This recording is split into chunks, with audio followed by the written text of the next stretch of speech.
Factors affecting viscosity.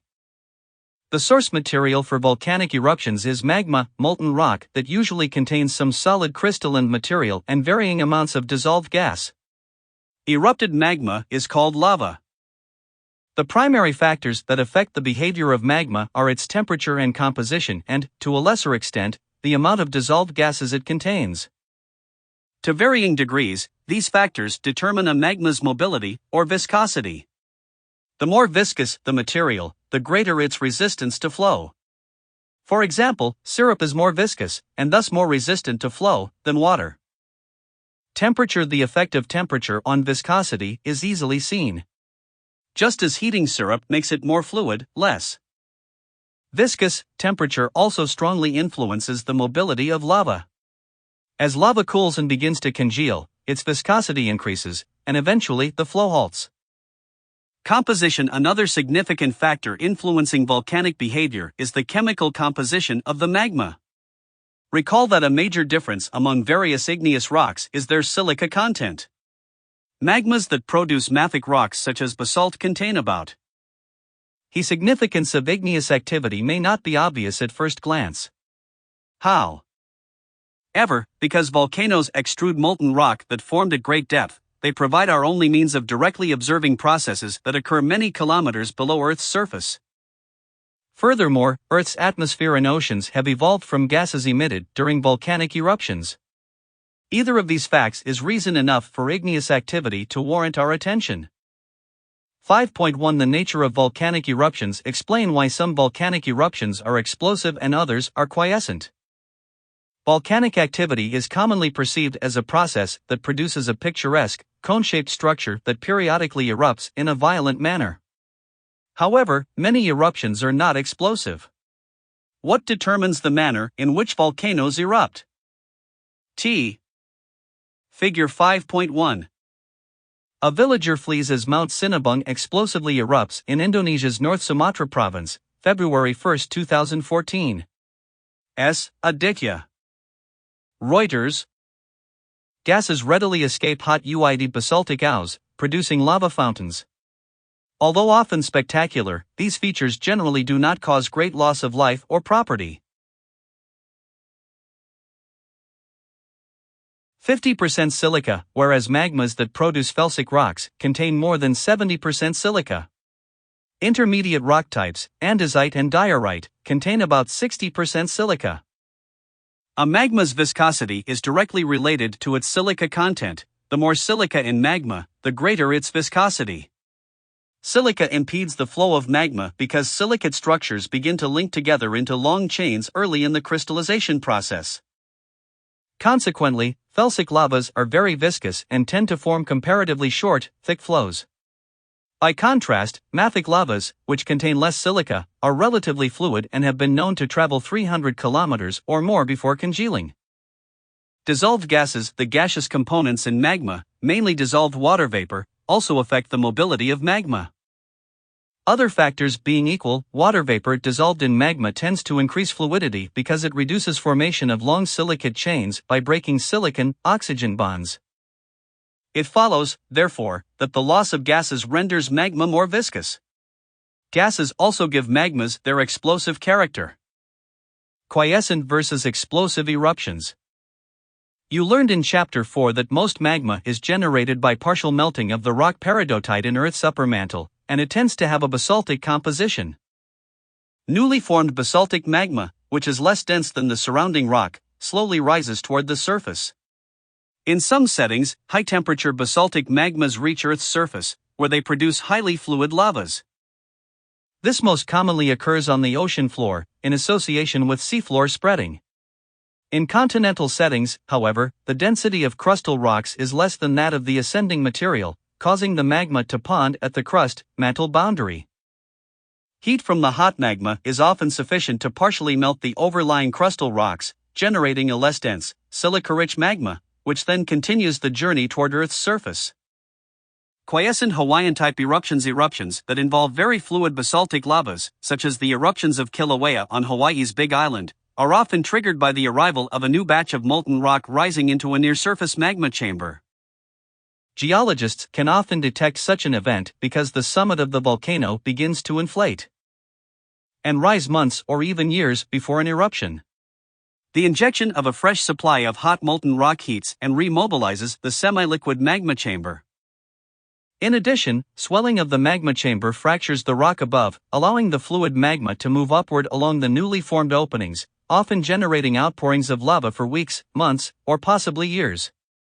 The eruption of Kilauea that began in 1983 has been ongoing ever since. Triggering explosive eruptions, all magmas contain some water vapor and other gases that are kept in solution by the immense pressure of the overlying rock. As magma rises, the confining pressure drops, causing the dissolved gases to separate from the melt and form large numbers of tiny bubbles. This is analogous to opening a can of soda, where the carbon dioxide dissolved in the soda quickly forms bubbles that rise and escape. When fluid basaltic magmas erupt, the pressurized gases readily escape. At temperatures that often exceed 1,100 degrees Celsius, these gases can quickly expand to occupy hundreds of times their original volumes. Occasionally, these expanding gases propel incandescent lava hundreds of meters into the air, producing lava fountains. Although spectacular, these fountains are. Table 5.1 Different compositions of magmas cause properties to vary. Composition: silica content, gas content, eruptive, temperatures, viscosity, tendency to form, pyroclastics, volcanic landform, basaltic, least, 1,250 degrees Celsius, least, shield volcanoes, basalt plateaus, cinder cones, andesitic, intermediate, 800, 1,050 degrees Celsius, intermediate, composite cones, rhyolitic, most, 650, 900 degrees Celsius, greatest, pyroclastic flow deposits, lava domes. Figure 5.2. Lava fountain produced by gases escaping fluid basaltic lava erupting from Mount Etna, Italy. Smart Figure 5.3 Eruption column generated by viscous, silica-rich magma steam and ash eruption column from Mount Sinabung, Indonesia, February 7, 2014. A deadly cloud of fiery ash can be seen racing down the volcano's slope in the foreground. When magma in the uppermost portion of the magma chamber is forcefully ejected by the escaping gases, the confining pressure on the molten rock directly below also drops suddenly. Thus, rather than a single bang, volcanic eruptions are really a series of explosions that can last for days. Following explosive eruptions, degassed lava may slowly ooze out of the vent to form rhyolitic flows or dome-shaped lava bodies that grow over the vent. 5.1 Concept checks. 1. Define viscosity and list 3 factors that influence the viscosity of magma. 2. List these 3 magmas in order, from the most silica-rich to the least silica-rich, based on their composition: basaltic magma, rhyolitic magma, andesitic magma. 3. What type of magma must erupt to produce an eruption column? 4. Are volcanoes fed by highly viscous magma more likely or less likely to be a greater threat to life and property than volcanoes supplied with very fluid magma? Usually harmless and generally not associated with major explosive events that cause great loss of life and property. At the other extreme, highly viscous magmas expel fragmented lava at nearly supersonic speeds, creating buoyant plumes consisting mainly of volcanic ash and gases called eruption columns. Eruption columns can rise perhaps 40 kilometers into the atmosphere. Therefore, volcanoes associated with highly viscous magmas are the most destructive to property and human life. Because silica-rich magmas are sticky, a significant portion of the gaseous materials remain dissolved until the magma nears Earth's surface, at which time tiny bubbles begin to form and grow. When the pressure exerted by the expanding magma body exceeds the strength of the overlying rock, fracturing occurs. As magma moves up the fractures, a further drop in confining pressure causes even more gas bubbles to form and grow. This chain reaction may generate an explosive event in which magma is literally blown into fragments that are carried to great heights by the hot gases. As exemplified by the 1980 eruption of Mount St. Helens, the collapse of a volcano's flank can greatly reduce the pressure on the magma below, triggering an explosive eruption. 5.2 Materials extruded during an eruption. List and describe the three categories of materials extruded during volcanic eruptions. Volcanoes erupt lava, large volumes of gas, and pyroclastic materials. In this section we will examine each of these materials. Lava flows. The vast majority of lava on Earth, more than 90% of the total volume, is estimated to be basaltic in composition. Andesitic lavas and other lavas of intermediate composition account for most of the rest, while rhyolitic flows make up as little as 1% of the total. Hot basaltic lavas, which are usually very fluid, generally flow in thin, broad sheets or stream-like ribbons. On the island of Hawaii, these lavas have been clocked at 30 km per hour down steep slopes. However, flow rates of 10 to 300 meters per hour are more common. By contrast, the movement of silica-rich rhyolitic lava may be too slow to perceive. Furthermore, most rhyolitic lavas seldom travel more than a few kilometers from their vents. As you might expect, andesitic lavas, which are intermediate in composition, exhibit flow characteristics between these extremes. AA and Pahoehoe flows. Fluid basaltic magmas tend to generate two types of lava flows known by Hawaiian names. The first, called AA flows, have surfaces of rough jagged blocks with dangerously sharp edges and spiny projections.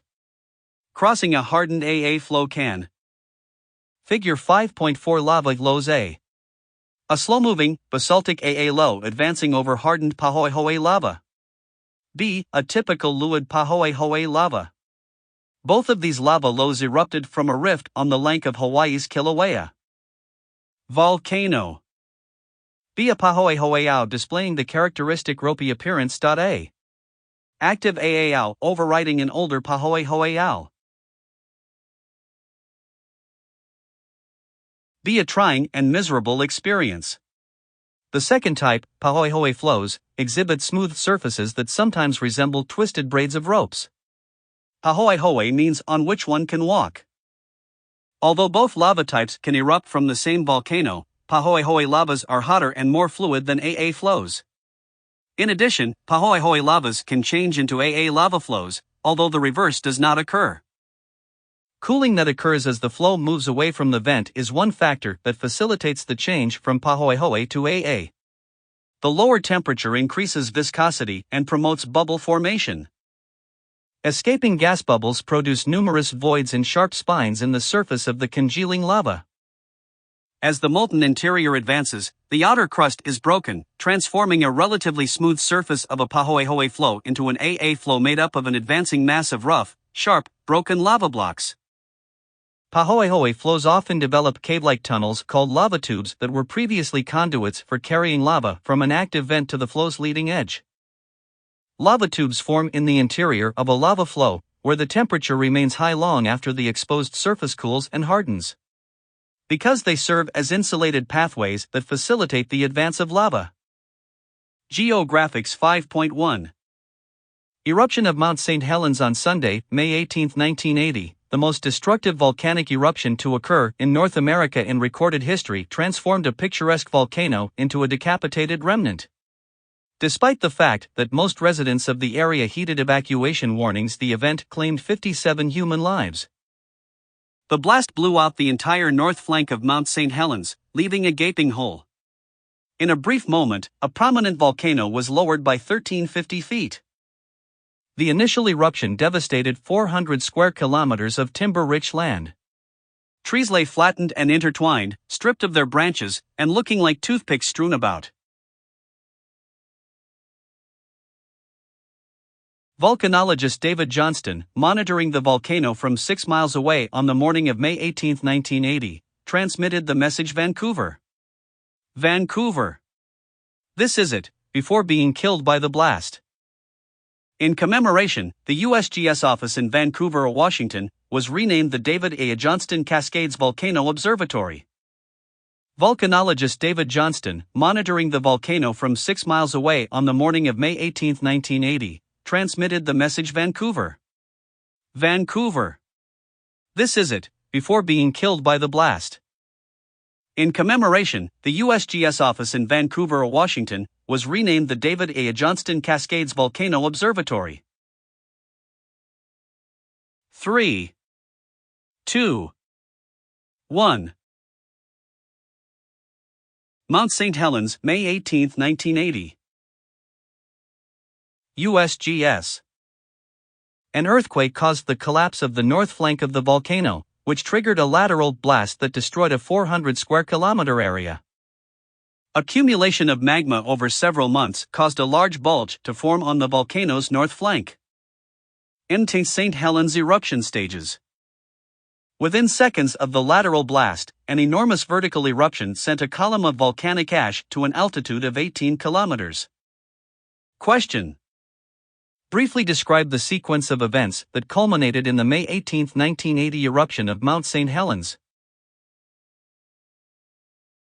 Great distances from its source, lava tubes are important features of fluid lava flows. Block lavas. In contrast to fluid basaltic magmas that can travel many kilometers, viscous andesitic and rhyolitic magmas tend to generate relatively short prominent flows, a few hundred meters to a few kilometers long. Their upper surface consists largely of massive, detached blocks, hence the name block lava. Although similar to AA flows, these lavas consist of blocks with slightly curved, smooth surfaces rather than the rough, sharp, spiny surfaces typical of AA flows. Pillow lavas recall that much of Earth's volcanic output occurs along oceanic ridges. When outpourings of lava occur on the ocean floor, the flow's outer skin quickly freezes to form basaltic glass. However, the interior lava is able to move forward by breaking through the hardened surface. This process occurs over and over, as molten basalt is extruded, like toothpaste, from a tightly squeezed tube. The result is a lava flow composed of numerous tube-like structures called pillow lavas, stacked one atop the other. Pillow lavas are useful when reconstructing geologic history because their presence indicates that the lava flow formed below the surface of a water body. Gases. Magmas contain varying amounts of dissolved gases, called volatiles, held in the molten rock by confining pressure, just as carbon dioxide is held in cans and bottles of soft drinks. As with soft drinks, as soon as the pressure is reduced, the gases begin to escape. Obtaining gas samples from an erupting volcano is difficult and dangerous, so geologists usually must estimate the amount of gas originally contained in the magma. The gaseous portion of most magmas makes up 1 to 6% of the total weight, with most of this in the form of water vapor. Although the percentage may be small, the actual quantity of emitted gas can exceed thousands of tons per day. Occasionally, eruptions emit colossal amounts of volcanic lava tubes are cave-like tunnels that once served as conduits carrying lava from an active vent to the O's leading edge. Beat skylights develop where the roofs of lava tubes collapse and reveal the hot lava owing through the tube. Figure 5.5. Lava tubes A. A lava low may develop a solid upper crust, while the molten lava below continues to advance in a conduit called a lava tube. Some lava tubes exhibit extraordinary dimensions. Kazumura Cave, located on the southeastern slope of Hawaii's Mauna Loa volcano, is a lava tube extending more than 60 kilometers. B. The collapsed section of the roof of a lava tunnel results in a skylight. Photo. Courtesy of U.S. Geological Survey. Figure 5.6. Pillow lava that formed off the coast of Hawaii. USGS. Pillow lavas form on the ocean floor and have elongated shapes, resembling toothpaste coming out of a tube. Gases that rise high into the atmosphere, where they may reside for several years. Some of these eruptions may have an impact on Earth's climate, a topic we consider later in this chapter. The composition of volcanic gases is important because these gases contribute significantly to our planet's atmosphere. Analyses of samples taken during Hawaiian eruptions indicate that the gas component is about 70% water vapor, 15% carbon dioxide, 5% nitrogen, and 5% sulfur dioxide, with lesser amounts of chlorine, hydrogen, and argon. Sulfur compounds are easily recognized by their pungent odor. Volcanoes are also natural sources of air pollution. Some emit large quantities of sulfur dioxide, which readily combines with atmospheric gases to form toxic sulfuric acid and other sulfate compounds. Pyroclastic materials. When volcanoes erupt energetically, they eject pulverized rock, lava, and glass fragments from the vent. The particles produced are called pyroclastic materials. Pyro equals fire, clast equals fragment, and are also referred to as tephra. These fragments range in size from very fine dust and sand-sized volcanic ash to pieces that weigh several tons. Ash and dust particles are produced when gas-rich viscous magma erupts explosively. As magma moves up in the vent, the gases rapidly expand, generating a melt that resembles the froth that flows from a bottle of champagne. As the hot gases expand explosively, the froth is blown into very fine glassy fragments. When the hot ash falls, the glassy shards often fuse to form a rock called welded tuff.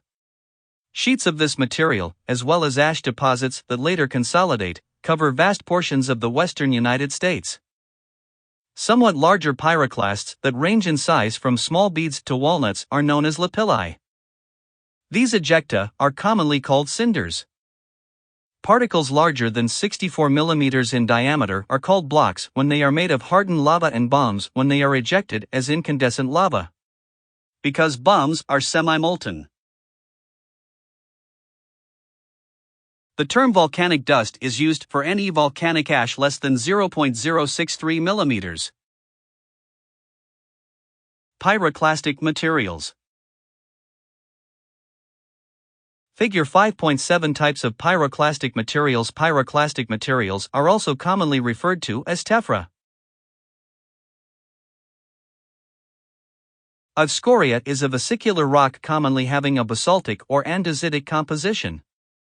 Pita basketball-sized scoria fragments make up a large portion of most cinder cones. B. Pumice is a low-density vesicular rock that forms during explosive eruptions of viscous magma having an andesitic to rhyolitic composition. Figure 5.8 Common vesicular rocks. Scoria and pumice are volcanic rocks that exhibit a vesicular texture.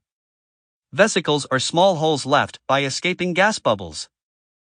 Volcanic landforms come in a wide variety of shapes and sizes, and each volcano has a unique eruptive history.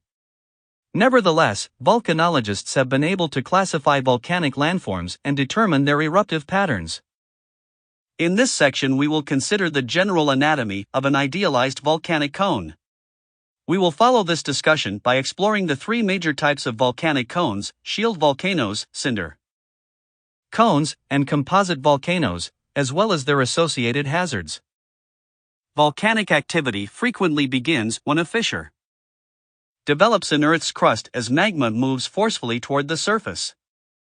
As the gas-rich magma moves up through a fissure, its path is usually localized into a somewhat circular conduit that terminates at a surface opening called a vent. The cone-shaped 5.3 Anatomy of a volcano. Label a diagram that illustrates the basic features of a typical volcanic cone. The popular image of a volcano is a solitary, graceful, snow-capped cone, such as Mount Hood in Oregon or Japan's Fujiyama. These picturesque, conical mountains are produced by volcanic activity that occurred intermittently over thousands, or even hundreds of thousands, of years. However, many volcanoes do not fit this image. Cinder cones are quite small and form during a single eruptive phase that lasts a few days to a few years. Alaska's Valley of 10,000 Smokes is a flat-topped ash deposit that blanketed a river valley to a depth of 200 meters. This event lasted less than 60 hours yet emitted more than 20 times the volcanic material of the 1980 Mount St. Helens eruption. 5.2 Concept checks. 1. Contrast Pahoehoe and AA lava flows. 2. How do lava tubes form? 3. List the main gases released during a volcanic eruption. What role do gases play in eruptions? 4. How do volcanic bombs differ from blocks of pyroclastic debris? 5. What is scoria? How is scoria different from pumice? Upon ejection, they often take on a streamlined shape as they hurtle through the air. Because of their size, bombs and blocks usually fall near the vent, however, they are occasionally propelled great distances. For instance, bombs 6 meters long and weighing about 200 tons were blown 600 meters from the vent during an eruption of the Japanese volcano Asama. So far we have distinguished various pyroclastic materials based largely on the sizes of the fragments. Some materials are also identified by their texture and composition. In particular, scoria is the name applied to vesicular ejecta produced from basaltic magma. These black to reddish-brown fragments are generally found in the size range of lapilli and resemble cinders and clinkers produced by furnaces used to smelt iron. When magmas with intermediate or felsic compositions erupt explosively, they emit ash and the vesicular rock pumice. Pumice is usually lighter in color and less dense than scoria, and many pumice fragments have so many vesicles that they are light enough to float. Magma chamber. Conduit. Pyroclastic material. Parasitic cone. Bombs. Lava. Crater. Vent. Relatively minor amounts of ejected pyroclastic material. Mauna Loa is the largest of 5 overlapping shield volcanoes that comprise the Big Island of Hawaii. From its base on the floor of the Pacific Ocean. 5.4 shield volcanoes summarize the characteristics of shield volcanoes and provide one example. A shield volcano is produced by the accumulation of fluid basaltic lavas and exhibits the shape of a broad, slightly domed structure that resembles a warrior's shield. Most shield volcanoes begin on the ocean floor as seamounts, a few of which grow large enough to form volcanic islands. In fact, many small to modest-sized oceanic islands are either a single shield volcano or, more often, the coalescence of 2 or more shields built on massive amounts of pillow lavas. Examples include the Hawaiian Islands, the Canary Islands, Iceland, the Galapagos Islands, and Easter Island. Although less common, some shield volcanoes form on continental crust. Included in this group are Nyamurajara, Africa's most active volcano, and Newberry Volcano in Oregon. Structure we call a volcanic cone is often created by successive eruptions of lava, pyroclastic material, or frequently a combination of both, often separated by long periods of inactivity. Located at the summit of most volcanic cones is a somewhat funnel-shaped depression, called a crater. Volcanoes built primarily of pyroclastic materials typically have craters that form by gradual accumulation of volcanic debris on the surrounding rim. Other craters form during explosive eruptions, as the rapidly ejected particles erode the crater walls. Craters also form when the summit area of a volcano collapses following an eruption. Some volcanoes have very large circular depressions, called calderas, that have diameters greater than 1 kilometer and in rare cases can exceed 50 kilometers. The formation of various types of calderas will be considered later in this chapter. During early stages of growth, most volcanic discharges come from a central summit vent. As a volcano matures, material also tends to be emitted from fissures that develop along the flanks or at the base of the volcano. Continued activity from a flank eruption may produce 1 or more small parasitic cones. Italy's Mount Etna, for example, has more than 200 secondary vents, some of which have built parasitic cones. Many of these vents, however, emit only gases and are appropriately called fumaroles. 5.3 Concept checks. 1. Distinguish among a conduit, a vent, and a crater. 2. How is a crater different from a caldera? 3. What is a parasitic cone, and where does it form? 4. What is emitted from a fumarole? Shield volcanoes of Hawaii. Extensive study of the Hawaiian Islands has revealed that they are constructed of a myriad of thin basaltic lava flows averaging a few meters thick intermixed with. Smart Figure 5.9 Anatomy of a volcano. Compare the structure of a typical composite cone to that of a shield volcano. And a cinder cone. To its summit, Mauna Loa is over 9 kilometers high, exceeding the elevation of Mount Everest. The volume of material composing Mauna Loa is roughly 200 times greater than that of a large composite cone such as Mount Rainier. As with Hawaii's other shield volcanoes, the flanks of Mauna Loa have gentle slopes of only a few degrees. This low angle is due to the very hot, fluid lava that traveled fast and far from the vent. In addition, most of the lava flowed through a well-developed system of lava tubes. Another feature common to active shield volcanoes is one or more large, steep-walled calderas that occupy the summit. Calderas on shield volcanoes usually form when the roof above the magma chamber collapses. This occurs after the magma reservoir empties, either following a large eruption or as magma migrates to the flank of a volcano to feed a fissure eruption. In their final stage of growth, shield volcanoes erupt more sporadically, and pyroclastic ejections are more common. The lava emitted later tends to be more viscous, resulting in thicker, shorter flows. These eruptions steepen the slope of the summit area, which often becomes capped with clusters of cinder cones. This explains why Mauna Kea, a more mature volcano that has not erupted in historic times, has a steeper summit than Mauna Loa, which erupted as recently as 1984. Astronomers are so certain that Mauna Kea is over the hill that they built an elaborate astronomical observatory on its summit to house some of the world's most advanced and expensive telescopes.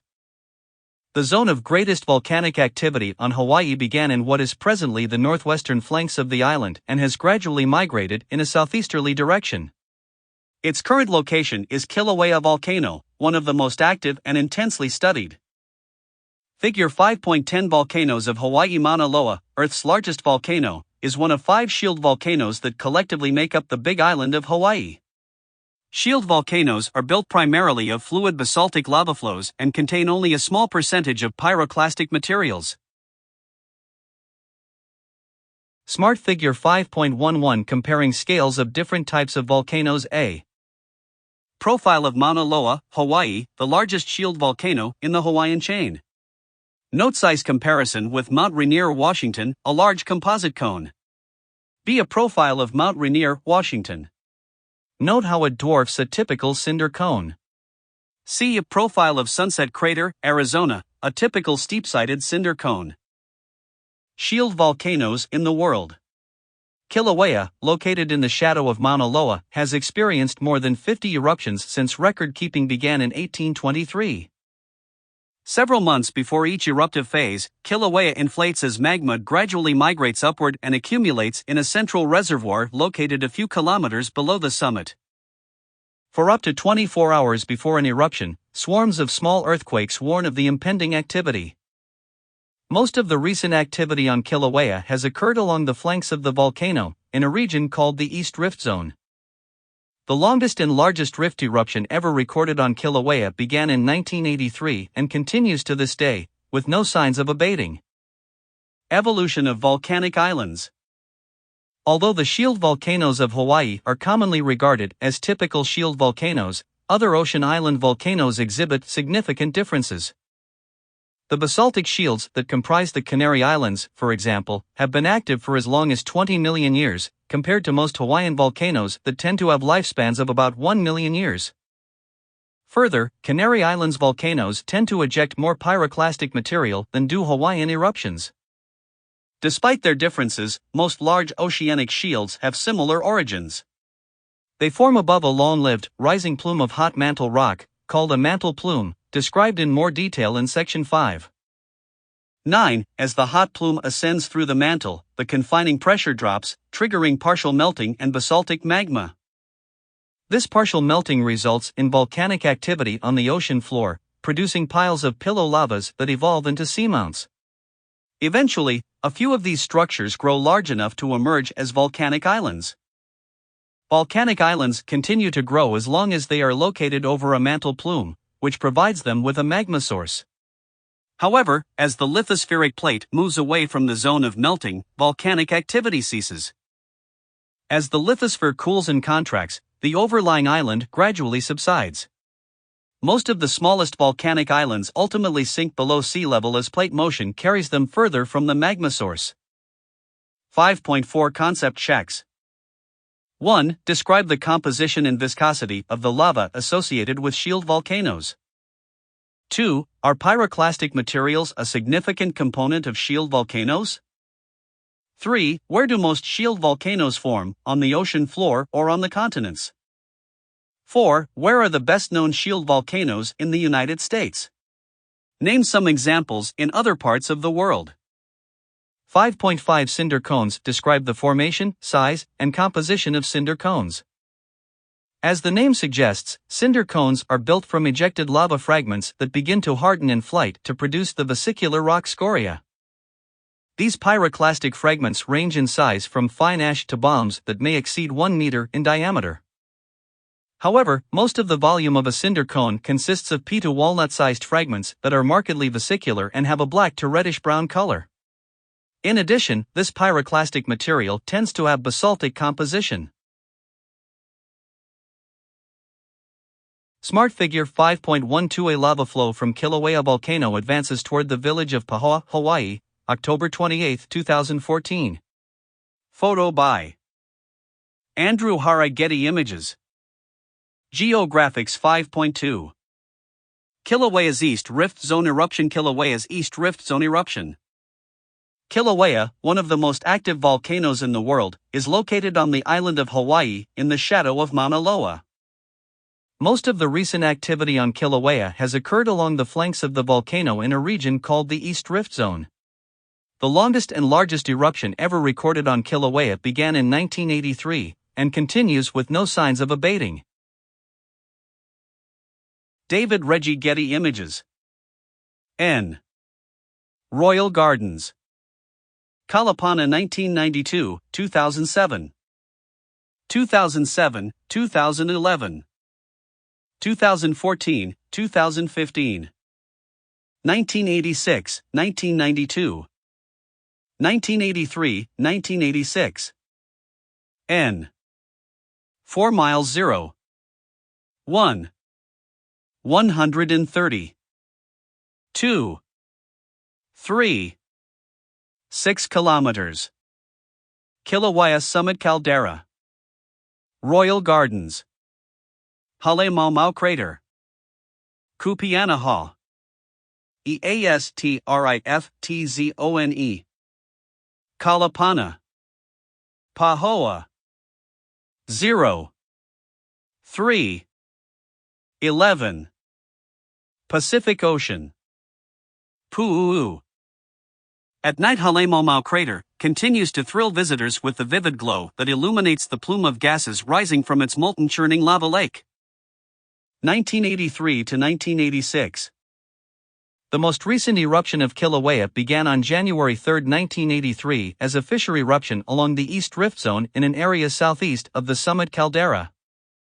These lava fountains quickly built a cinder and spatter cone called Pu'u that produced abundant lava that flowed down the volcano's slope toward the sea. 1986 to 1992. In 1986, the eruption shifted eastward to new vent that built a small shield volcano called Kupananaha. Lava tubes fed flows that extended about 12 kilometers to the sea. These flows buried most of the homes in the village of Kalapana under 15 to 25 meters of lava. It also destroyed a section of the Chain of Craters Road, buried Royal Gardens subdivision, and engulfed the famous Black Sand Beach at Kaimu. 1992 to 2012. Volcanic activity returned to the flanks of Pu'u in 1992 when lava flowed nearly continuously to the ocean. By 2011, the eruption had added over 500 acres of land to the island, destroyed over 200 structures and buried 14 kilometers of the only major highway through that part of the island. 2014 to 2015. Kilauea volcano continues its activity in 2 locations. An eruption that began in 2008 in Halemaumau Crater, which resides within the Summit Caldera, remains active. At night, the molten lava lake churns energetically and appears to be spewing fire. Lava continues to flow from the flanks of Pu'u. The most recent flow began on June 27, 2014 and is slowly advancing toward the town of Pahoa and has the potential to engulf both the town and Highway 130. Eruption Summary 1983 to present. 1983 to present. Question. What is the name of the area on Kilauea where the 1983 eruption began? Although cinder cones are composed mostly of loose scoria fragments, some produce extensive lava fields. These lava flows generally form in the final stages of the volcano's lifespan, when the magma body has lost most of its gas content. Because cinder cones are composed of loose fragments rather than solid rock, the lava usually flows out from the unconsolidated base of the cone rather than from the crater. A cinder cone has a very simple, distinct shape that is determined by the slope the loose pyroclastic material maintains as it comes to rest. Because cinders have a high angle of repose, cinder cones are steep-sided, having slopes between 30 and 40 degrees. In addition, a cinder cone has quite a large, deep crater in relation to the overall size of the structure. Although relatively symmetrical, some cinder cones are elongated and higher on the side that was downwind during the final eruptive phase. Most cinder cones are produced by a single, short-lived eruptive event. One study found that half of all cinder cones examined were constructed in less than 1 month, and 95% formed in less than 1 year. Once the event ceases, the magma in the plumbing connecting the vent to the magma source solidifies, and the volcano usually does not erupt again. As a consequence of this typically short lifespan, cinder cones are small, usually between 30 and 300 meters tall. A few rare examples exceed 700 meters in height. Cinder cones number in the thousands around the globe. Some occur in groups, such as the volcanic field near Flagstaff, Arizona, which consists of about 600 cones. Others are parasitic cones that are found on the flanks or within the calderas of larger volcanic structures. Paricutin, life of a garden variety cinder cone. One of the very few volcanoes studied by geologists from its very beginning is a cinder cone called Paricutin, located about 320 kilometers west of Mexico City. In 1943, its eruptive phase began in a cornfield owned by Dionisio Pulido, who witnessed the event. For 2 weeks prior to the first eruption, numerous tremors caused apprehension in the nearby village of Paricutin. Then, on February 20, sulfurous gases began billowing from a small depression that had been in the cornfield for as long as local residents could remember. During the night, hot, glowing rock fragments were ejected from the vent, producing a spectacular fireworks display. Explosive discharges continued, throwing hot fragments and ash occasionally as high as 6,000 meters into the air. Larger fragments fell near the crater, some remaining incandescent as they rolled down the slope. These built an aesthetically pleasing cone, while finer ash fell over a much larger area, burning and eventually covering the village of Paricutin. In the first day, the cone grew to 40 meters. And by the 5th day it was more than 100 meters high. The first lava flow came from a fissure that opened just north of the cone, but after a few months, flows began to emerge from the base of the cone. In June 1944, a clinkery AA flow 10 meters thick. Smart Figure 5.13. Cinder cones are built from ejected lava fragments and are relatively small, usually less than 300 meters in height. 5.5 Concept Checks. 1. Describe the composition of a cinder cone. 2. How do cinder cones compare to shield volcanoes in terms of size and steepness of their flanks? 3. Over what time span does a typical cinder cone form? Moved over much of the village of San Juan Parangaricutiro, leaving only the church steeple exposed. After 9 years of intermittent pyroclastic explosions and nearly continuous discharge of lava from vents at its base, the activity ceased almost as quickly as it had begun. Today, Paricutin is just another one of the scores of cinder cones dotting the landscape in this region of Mexico. Like the others, it will not erupt again. 5.6 Composite volcanoes. List the characteristics of composite volcanoes and describe how they form. Earth's most picturesque yet potentially dangerous volcanoes are composite volcanoes, also known as stratovolcanoes. Most are located in a relatively narrow zone that rims the Pacific Ocean, appropriately called the Ring of Fire and discussed in detail in Section 5. 9. This active zone consists of a chain of continental volcanoes distributed along the west coast of the Americas, including the large cones of the Andes in South America and the Cascade Range of the western United States and Canada. Classic composite cones are large, nearly symmetrical structures consisting of alternating layers of explosively erupted cinders and ash interbedded with lava flows. A few composite cones, notably Italy's Etna and Stromboli, display very persistent eruption activity, and molten lava has been observed in their summit craters for decades. Stromboli is so well known for eruptions that eject incandescent blobs of lava that it has been called the lighthouse of the Mediterranean. Mount Etna has erupted, on average, once every 2 years since 1979. Just as shield volcanoes owe their shape to fluid basaltic lavas, composite cones reflect the viscous nature. An aao emanating from the base of the cone buried much of the village of San Juan Parangaricutiro, leaving only remnants of the village's church. By Michael Collier. Of the material from which they are made. In general, composite cones are the product of silica-rich magma having an andesitic composition. However, many composite cones also emit various amounts of fluid basaltic lava and, occasionally, pyroclastic material having a felsic composition.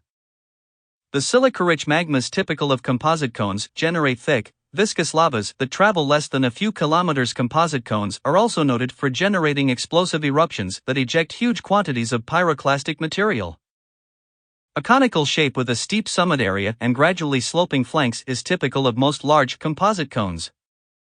This classic profile, which adorns calendars and postcards, is partially a result of the way viscous lavas and pyroclastic ejected materials contribute to the cone's growth. Coarse fragments ejected from the summit crater tend to accumulate near their source and contribute to the steep slopes around the summit. Finer ejected materials, on the other hand, are deposited as a thin layer over a large area that acts to flatten the flank of the cone. In addition, during the early stages of growth, lavas tend to be more abundant and flow greater distances from the vent than they do later in the volcano's history, which contributes to the cone's broad base. As a composite volcano matures, the shorter flows that come from the central vent serve to armor and strengthen the summit area. Consequently, steep slopes exceeding 40 degrees are possible. Two of the most perfect cones, Mount Mayon in the Philippines and Fujiyama in Japan, exhibit the classic form we expect of composite cones, with steep summits and gently sloping flanks. Despite the symmetrical forms of many composite cones, most have complex histories. Many composite volcanoes have secondary vents on their flanks that have produced cinder cones or even much larger volcanic structures. Huge mounds of volcanic debris surrounding these structures provide evidence that large sections of these volcanoes slid downslope as massive landslides. Some develop amphitheater-shaped depressions at their summits as a result of explosive lateral eruptions, as occurred during the 1980 eruption of Mount St. Helens. Often, so much rebuilding has occurred since these eruptions that no trace of these amphitheater-shaped scars remain. Others, such as Crater Lake, have been truncated by the collapse of their summit. 5.6 Concept checks. 1. What name is given to the region having the greatest concentration of composite volcanoes? 2. Describe the materials that compose composite volcanoes. 3. How do the composition and viscosity of lava flows differ between composite volcanoes and shield volcanoes? 5.7 Volcanic hazards. Discuss the major geologic hazards associated with volcanoes. Roughly 1,500 of Earth's known volcanoes have erupted at least once, and some several times, in the past 10,000 years. Based on historical records and studies of active volcanoes, 70 volcanic eruptions can be expected each year, and one large volume eruption is likely to occur every decade.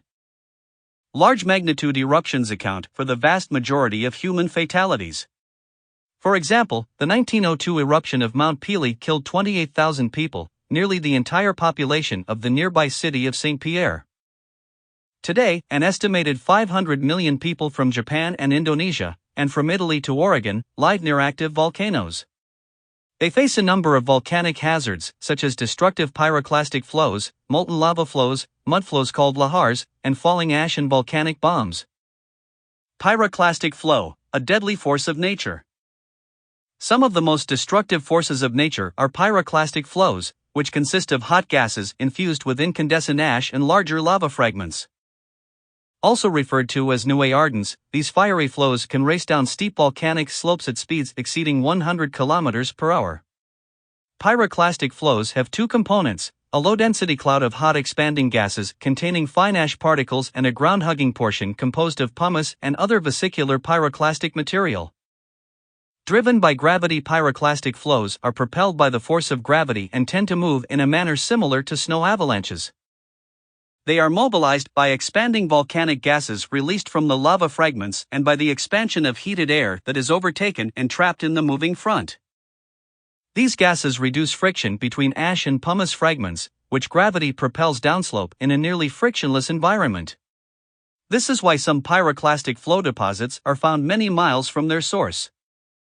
Occasionally, powerful hot blasts that carry small amounts of ash separate from the main body of a pyroclastic flow. These low-density clouds, called surges, can be deadly but seldom have sufficient force to destroy buildings in their paths. Nevertheless, in 2014, a hot ash cloud from Japan's Mount Ontake killed 47 hikers and injured 69 more. Pyroclastic flows may originate in a variety of volcanic settings. Some occur when a powerful eruption blasts pyroclastic material out of the side of a volcano. More frequently, however, pyroclastic flows are generated by the collapse of tall eruption columns during an explosive event. When gravity eventually overcomes the initial upward thrust provided by the escaping gases, the ejected materials begin to fall, sending massive amounts of incandescent blocks, ash, and pumice cascading downslope. The destruction of Saint-Pierre in 1902, an infamous pyroclastic flow and associated surge from Mount Pelee, a small volcano on the Caribbean island of Martinique, destroyed the port town of Saint-Pierre. Although the main pyroclastic flow was largely confined to the valley of Rivière Blanche, a low-density fiery surge spread south of the river and quickly engulfed the entire city. The destruction happened in moments and was so devastating that nearly all of Saint-Pierre's 28,000 inhabitants were killed. Only one person on the outskirts of town, A. Figure 5.16. Pyroclastic flows. Pyroclastic lows are composed of hot ash and pumice and/or blocky lava fragments that race down the slopes of volcanoes. Prisoner protected in a dungeon, and a few people on ships in the harbor were spared. Scientists arrived on the scene within days and found that although Saint-Pierre was mantled by only a thin layer of volcanic debris, masonry walls nearly 1 meter thick had been knocked over like dominoes, large trees had been uprooted, and cannons had been torn from their mounts. The destruction of Pompeii. One well-documented event of historic proportions was the CE 79 eruption of the Italian volcano we now call Mount Vesuvius. For centuries prior to this eruption, Vesuvius had been dormant, with vineyards adorning its sunny slopes. Yet in less than 24 hours, the entire city of Pompeii and a few thousand of its residents were entombed beneath a layer of volcanic ash and pumice. The city and the victims of the eruption remained buried for nearly 17 centuries. The excavation of Pompeii gave archaeologists a superb picture of ancient Roman life. By reconciling historic records with detailed scientific studies of the region, volcanologists reconstructed the sequence of events. During the first day of the eruption, a rain of ash and pumice accumulated at a rate of 12 to 15 centimeters per hour, causing most of the roofs in Pompeii to eventually give way. Then, suddenly, a surge of searing hot ash and gas swept rapidly down the flanks of Vesuvius.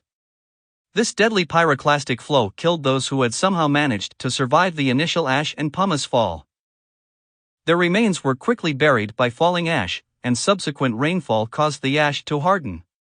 Over the centuries, the remains decomposed, creating cavities that were discovered by 19th-century excavators. Casts were then produced by pouring plaster of Paris into the voids. Mount Vesuvius has had more than 24 explosive eruptions since CE 79, the most recent occurring in 1944. Today, Vesuvius towers over the Naples skyline, a region occupied by roughly 3 million people. Such an image should prompt us to consider how volcanic crises might be managed in the future. Lahars, mudflows on active and inactive cones. In addition to violent eruptions, large composite cones may generate a type of fluid mudflow known by its Indonesian name, lahar. These destructive flows occur when volcanic debris becomes saturated with water and rapidly moves down steep volcanic slopes, generally following stream valleys. Some lahars are triggered when magma nears the surface of a glacially clad volcano, causing large volumes of ice and snow to melt. Others are generated when heavy rains saturate weathered volcanic deposits. Thus, lahars may occur even when a volcano is not erupting. Figure 5.17 Destruction of Saint-Pierre as it appeared shortly after the eruption of Mount Pelee. In 1902. Reproduced from the collection of the Library of Congress, B. Saint-Pierre before the eruption. Many vessels were anchored offshore when this photo was taken, as was the case on the day of the eruption. Photo by UPPA Photoshot. A. Figure 5.18. Eruption of Mount Vesuvius, AD 79. In less than 24 hours, Pompeii and all of its residents were buried under a layer of volcanic ash and pumice that fell like rain. Today, roughly 3 million people inhabit the area around this potentially hazardous volcano. When Mount St. Helens erupted in 1980, several lahars were generated. These flows and accompanying floodwaters raced down nearby river valleys at speeds exceeding 30 km per hour. These raging rivers of mud destroyed or severely damaged nearly all the homes and bridges along their paths. Fortunately, the area was not densely populated. In 1985, deadly lahars were produced during a small eruption of Nevado del Ruiz, a 5,300-meter volcano in the Andes Mountains of Colombia. Hot pyroclastic material melted ice and snow that capped the mountain and sent torrents of ash and debris down 3 major river valleys that flank the volcano, reaching speeds of 100 kilometers. Figure 5.19 Lahars, mudflows that originate on volcanic slopes. A. This lahar raced down the Toutle River, which flows westward from Mount St. Helens, following the May 18, 1980, eruption. B. Note the muddy consistency of lahar deposits. Lahars are meadows that originate on volcanic slopes. USGS. AFLO Nippon News Corpus. Acid rain. Ash and other pyroclastic materials can collapse roofs or completely cover buildings. Figure 5.20. Volcanic hazards. In addition to generating destructive pyroclastic lows and lahars, volcanoes can be hazardous to human health and property in many other ways. Per hour, these mudflows tragically claim 25,000 lives. Many consider Mount Rainier, Washington, to be America's most dangerous volcano because, like Nevado del Ruiz, it has a thick, year-round mantle of snow and glacial ice. Adding to the risk, more than 100,000 people live in the valleys around Rainier, and many homes are built on deposits left by lahars that flowed down the volcano hundreds or thousands of years ago. A future eruption, or perhaps just a period of heavier than average rainfall, may produce lahars that could be similarly destructive. Other volcanic hazards. Volcanoes can be hazardous to human health and property in other ways. Ash and other pyroclastic material can collapse the roofs of buildings or can be drawn into the lungs of humans and other animals or into aircraft engines. Volcanic gases, most notably sulfur. Less than 1 kilometer across are called collapse pits, or craters. Most calderas are formed by one of the following processes: the collapse of the summit of a large composite volcano following an explosive eruption of calderas. Recall that calderas are large steep-sided depressions with diameters exceeding 1 kilometer that have a somewhat circular form. Similar depressions. Dioxide pollute the air, and when mixed with rainwater, can destroy vegetation and reduce the quality of groundwater. Despite the known risks, millions of people live in close proximity to active volcanoes. Volcano-related tsunamis. One hazard associated with volcanoes is their ability to generate tsunamis. Although usually caused by strong earthquakes, these destructive sea waves sometimes result from powerful volcanic explosions or the sudden collapse of flanks of volcanoes into the ocean. In 1883, a volcanic eruption on the Indonesian island Krakatau literally tore the island apart and generated a tsunami that claimed an estimated 36,000 lives. Volcanic ash in aviation. During the past 15 years, at least 80 commercial jets have been damaged by inadvertently flying into clouds of volcanic ash. For example, in 1989, a Boeing 747 carrying more than 300 passengers encountered an ash cloud from Alaska's Redoubt volcano. All 4 of the engines stalled when they became clogged with ash. Fortunately, the pilots were able to restart the engines and safely land the aircraft in Anchorage. More recently, the 2010 eruption of Iceland's Eyjafjallajökull volcano sent ash high into the atmosphere. The thick plume of ash drifted over Europe, causing airlines to cancel thousands of flights, leaving hundreds of thousands of travelers stranded. Several weeks passed before air travel resumed its normal schedule. Volcanic gases and respiratory health. One of the most destructive volcanic events, called the Laki eruption, began along a large fissure in southern Iceland in 1783. An estimated 14 cubic kilometers of fluid basaltic lavas were released along with 130 million tons of sulfur dioxide and other poisonous gases. When sulfur dioxide is inhaled, it reacts with moisture in the lungs to produce sulfuric acid, a deadly toxin. More than half of Iceland's livestock died, and the ensuing famine killed 25% of the island's human population. This huge eruption also endangered people and property all across Europe. Crop failure occurred in parts of Western Europe, and thousands of residents perished from lung-related diseases. A recent report estimated that a similar eruption today would cause more than 140,000 cardiopulmonary fatalities in Europe, as well as thousands of deaths elsewhere in the world. Effects of volcanic ash and gases on weather and climate. Volcanic eruptions can eject dust-sized particles of volcanic ash and sulfur dioxide gas high into the atmosphere. The ash particles reflect sunlight back to space, producing temporary atmospheric cooling. The 1783 Laki eruption in Iceland appears to have affected atmospheric circulation around the globe. Drought conditions prevailed in the Nile River Valley and India, while the winter of 1784 brought the longest period of below-zero temperatures in New England's history. Other eruptions that have produced significant effects on climate worldwide include the eruption of Indonesia's Mount Tambora in 1815, which produced the year without a summer, and the eruption of El Chichón in Mexico in 1982. El Chichón's eruption, although small, emitted an unusually large quantity of sulfur dioxide that reacted with water vapor in the atmosphere to produce a dense cloud of tiny sulfuric acid droplets. These particles, called aerosols, take several years to settle out of the atmosphere. Like fine ash, these aerosols lower the mean temperature of the atmosphere by reflecting solar radiation back to space. 5.7 Concept checks. 1. Describe pyroclastic flows and explain why they are capable of traveling great distances. 2. What is a lahar? 3. List at least 3 volcanic hazards besides pyroclastic flows and lahars. 5.8 Other volcanic landforms. List volcanic landforms other than shield, cinder, and composite volcanoes, and describe their formation. The most widely recognized volcanic structures are the cone-shaped edifices of composite volcanoes that dot Earth's surface. However, volcanic activity produces other distinctive and important landforms. Crater Lake, Wizard Island. 1, 2, 3, 4.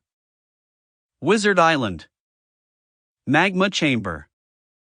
An explosive eruption partially empties a shallow magma chamber.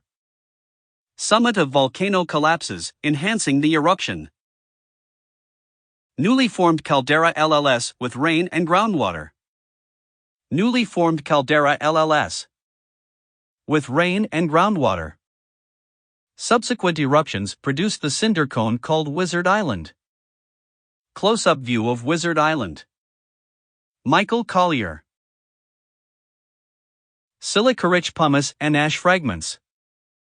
The collapse of the top of a shield volcano caused by subterranean drainage from a central magma chamber, and the collapse of a large area caused by the discharge of colossal volumes of silica-rich pumice and ash along ring fractures.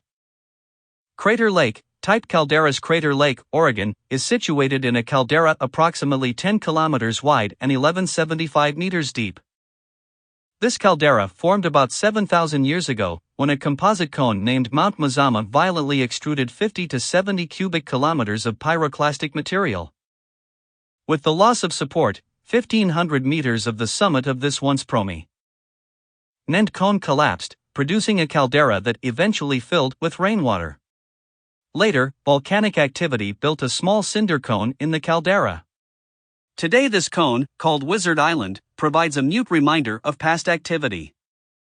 Hawaiian-type calderas. Unlike Crater Lake-type calderas, many calderas form gradually because of the loss of lava from a shallow magma chamber underlying the volcano's summit. For example, Hawaii's active shield volcanoes, Mauna Loa and Kilauea, both have large calderas at their summits. Kilauea's measures 3.3 by 4.4 kilometers and is 150 meters deep.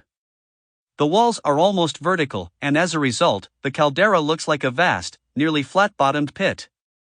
Kilauea's caldera formed by gradual subsidence as magma slowly drained laterally from the underlying magma chamber, leaving the summit unsupported. Yellowstone-type calderas. Historic and destructive eruptions such as Mount St. Helens and Vesuvius pale in comparison to what happened 630,000 years ago in the region now occupied by Yellowstone National Park, when approximately 1,000 cubic kilometers of pyroclastic material erupted. This catastrophic eruption sent showers of ash as far as the Gulf of Mexico and formed a caldera 70 kilometers across. Vestiges of this event are the many hot springs and geysers in the Yellowstone region. Based on the extraordinary volume of erupted material, researchers have determined that the magma chambers associated with Yellowstone-type calderas must be similarly monstrous. As more and Smart Figure 5.21 Formation of Crater Lake-type calderas. About 7,000 years ago, a violent eruption partly emptied the magma chamber of former Mount Mazama, causing its summit to collapse. Rainfall and groundwater contributed to forming Crater Lake, the deepest lake in the United States, 594 meters deep, and the ninth deepest in the world. Lava lake in Halima-Umayu crater during a period of recent activity. USGS. NASA. More magma accumulates, the pressure within the magma chamber begins to exceed the pressure exerted by the weight of the overlying rocks. An eruption occurs when the gas-rich magma raises the overlying crust enough to create vertical. Smart Figure 5.22 Kilauea's summit caldera. Kilauea's caldera measures 3 by 4.4 kilometers and is 150 meters deep. More recent lows are dark, while the older lows are pale because the iron in the lava oxidizes into rust. Halemaumau, the pit crater in the southwestern part of the caldera, was active as recently as 2012. Fractures extending to the surface. Magma surges upward along these cracks, forming a ring-shaped eruption. With a loss of support, the roof of the magma chamber collapses. Caldera-forming eruptions are of colossal proportions, ejecting huge volumes of pyroclastic materials, mainly in the form of ash and pumice fragments. Typically, these materials form pyroclastic flows that sweep across the Figure 5.23. Supereruptions at Yellowstone A. This map shows Yellowstone National Park and the location and size of the Yellowstone caldera. B3 huge eruptions, separated by relatively regular intervals of about 700,000 years, were responsible for the ash layers shown. The largest of these eruptions was 6,000 times greater than the 1980 eruption of Mount St. Helens. Resurgent dome lava OWS. Pyroclastic deposits. Caldera. 1. The emplacement of silica-rich magma causes the layers of rock above to bulge and crack, producing a set of ring fractures. 3. With loss of support, the roof of the magma chamber collapses, forming a large caldera. 2. Massive amounts of magma erupt, producing airy clouds of ash and gases called pyroclastic OWS that devastate the surrounding landscape. 4. Following the eruption, the caldera ore experiences a long period of slow upheaval that produces an elevated central region, called a resurgent dome. Smart Figure 5.24 Formation of a Yellowstone-type caldera. Several Yellowstone-type calderas exist around the globe. These large volcanic structures are capable of rendering a large area of Earth's surface lifeless in perhaps only a few days, hence the name supervolcanoes. Landscape, destroying most living things in their paths. Upon coming to rest, the hot fragments of ash and pumice fuse together, forming a welded tuff that closely resembles a solidified lava flow. Despite the immense size of these calderas, the eruptions that cause them are brief, lasting hours to perhaps a few days. Large calderas tend to exhibit a complex eruptive history. In the Yellowstone region, for example, 3 caldera-forming episodes are known to have occurred over the past 2.1 million years. The most recent event was followed by episodic outpourings of degast rhyolitic and basaltic lavas. Geologic evidence suggests that a magma reservoir still exists beneath Yellowstone, thus, another caldera-forming eruption is likely, but not necessarily imminent. A distinctive characteristic of large caldera-forming eruptions is a slow upheaval of the floor of the caldera that produces a central elevated region called a resurgent dome.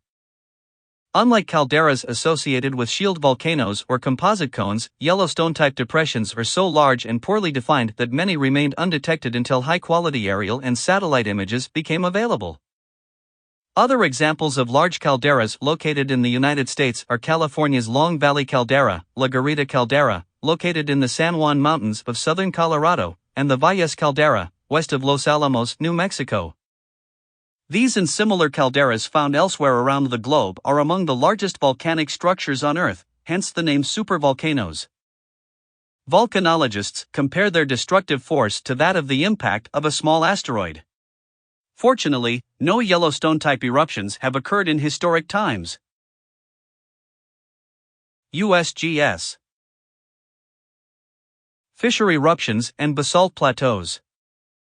The greatest volume of volcanic material is extruded from fractures in Earth's crust called fissures, fissura. Equals to split. Rather than build cones, fissure eruptions usually emit fluid basaltic lavas that blanket wide areas.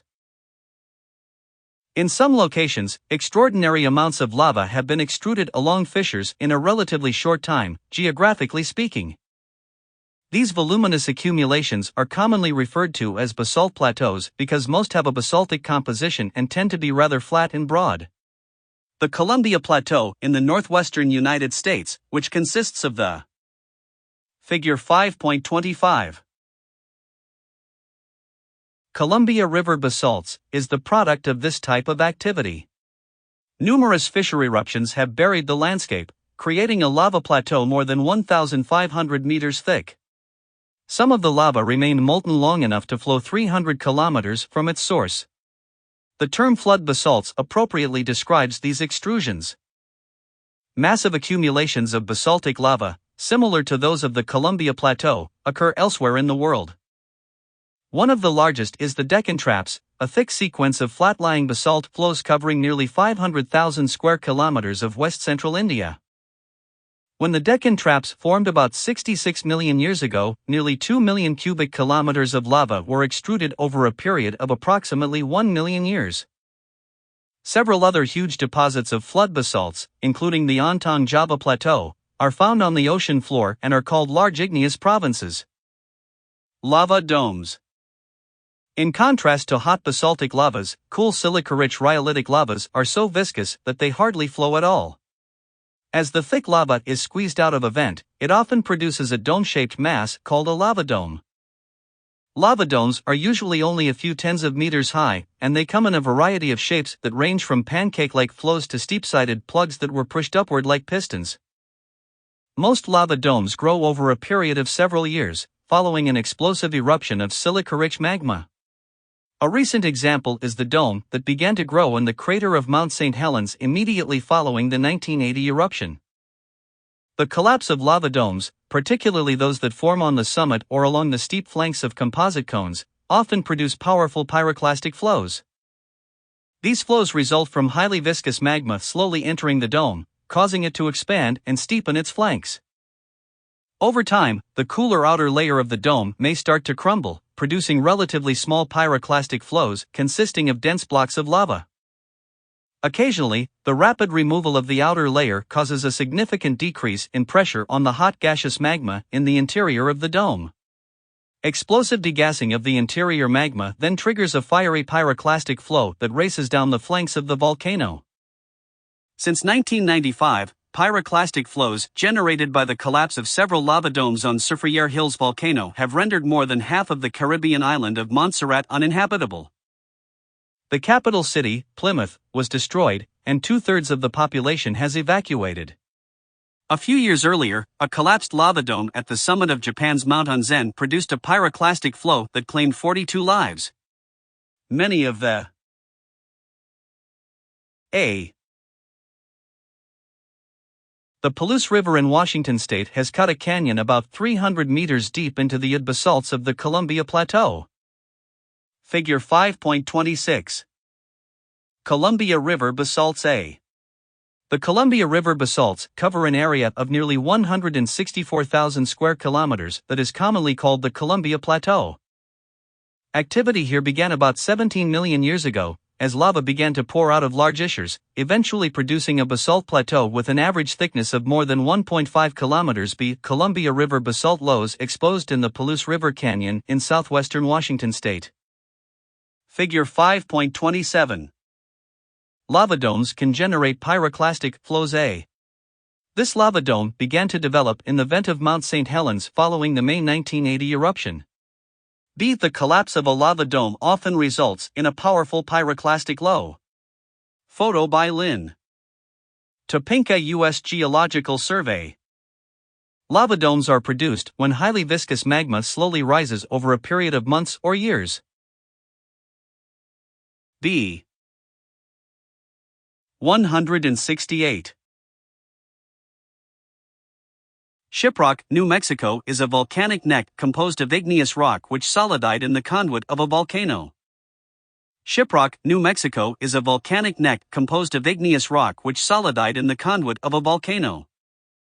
Victims were journalists and filmmakers who ventured too close to the volcano in order to obtain photographs and document the event.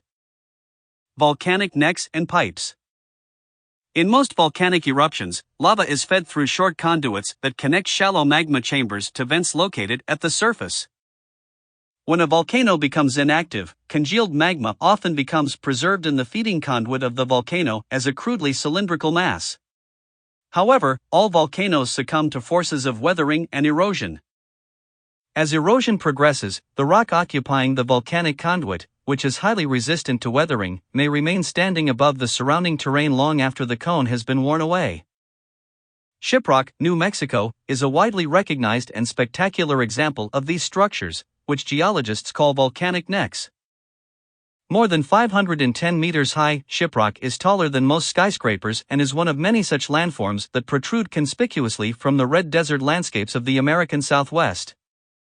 One rare type of conduit, called a pipe, carries magma that originated in the mantle at depths that may exceed 150 kilometers. The gas-laden magmas that migrate through pipes travel rapidly enough to remain essentially unaltered during their ascent. 5.8 Concept checks. 1. Describe the formation of Crater Lake. Compare it to the calderas found on shield volcanoes such as Kilauea. 2. In addition to composite volcanoes, what other volcanic landform can generate a pyroclastic flow? 3. How do the eruptions that created the Columbia Plateau differ from eruptions that create large composite volcanoes? 4. Contrast the composition of a typical lava dome and a typical fissure eruption. 5. What type of volcanic structure is Shiprock, New Mexico, and how did it form? Smart Figure 5.28 Volcanic Neck. Shiprock, New Mexico, is a volcanic neck that stands about 520 meters high. It consists of igneous rock that crystallized in the vent of a volcano that has long since been eroded. The best-known volcanic pipes are the diamond-bearing kimberlite pipes of South Africa. The rocks filling these pipes originated at great depths, where pressure is sufficiently high to generate diamonds and other minerals formed under high pressure. The process of transporting essentially unaltered magma through 150 kilometers of solid rock is exceptional and accounts for the scarcity of natural diamonds. Geologists consider pipes to be windows into Earth that allow us to view rocks that normally form only at great depths. Into the mantle, generating a deep ocean trench. As the slab sinks deeper into the mantle, the increases in temperature and pressure drive water and carbon dioxide from the subducting oceanic crust. These mobile fluids migrate upward and reduce the melting point of hot mantle rock sufficiently to trigger some melting. Recall that this partial melting of mantle rock generates magma with a basaltic composition. After a sufficient quantity of the rock has melted, blobs of buoyant magma slowly migrate upward. Volcanism at a convergent plate margin results in the development of a slightly curved chain of volcanoes called a volcanic arc. These volcanic chains develop roughly parallel to the associated trench, at distances of 200 to 300 kilometers. Volcanic arcs can be constructed on oceanic as well as continental lithosphere. Those that develop within the ocean and grow large enough for their tops to rise above the surface are labeled archipelagos in most atlases. Geologists prefer the more descriptive term volcanic island arcs, or simply island arcs. Several young volcanic island arcs border the western Pacific Basin, including the Aleutians, the Tongas, and the Marianas. 5.9 Plate tectonics and volcanic activity explain how the global distribution of volcanic activity is related to plate tectonics. Geologists have known for decades that the global distribution of most of Earth's volcanoes is not random. Most active volcanoes on land are located along the margins of the ocean basins, notably within the circum-Pacific belt known as the Ring of Fire. These volcanoes consist mainly of composite cones that emit volatile-rich magma that has an andesitic composition and occasionally produce awe-inspiring eruptions. Figure 5.29 Ring of Fire. Most of Earth's major volcanoes are located in a zone around the Passaic called the Ring of Fire. Another large group of active volcanoes lie undiscovered along the mid-ocean ridge system. Another group of volcanoes includes the innumerable seamounts that form along the crest of the mid-ocean ridges. At these depths, the pressures are so intense that the gases emitted quickly dissolve in the seawater and never reach the surface. There are some volcanic structures, however, that appear to be somewhat randomly distributed around the globe. These volcanic structures comprise most of the islands of the deep ocean basins, including the Hawaiian Islands, the Galapagos Islands, and Easter Island. Prior to the development of the theory of plate tectonics, geologists did not have an acceptable explanation for the distribution of Earth's volcanoes. Recall that most magma originates in rocks from Earth's upper mantle that is essentially solid, not molten. The basic connection between plate tectonics and volcanism is that plate motions provide the mechanisms by which mantle rocks undergo partial melting to generate magma. Volcanism at convergent plate boundaries.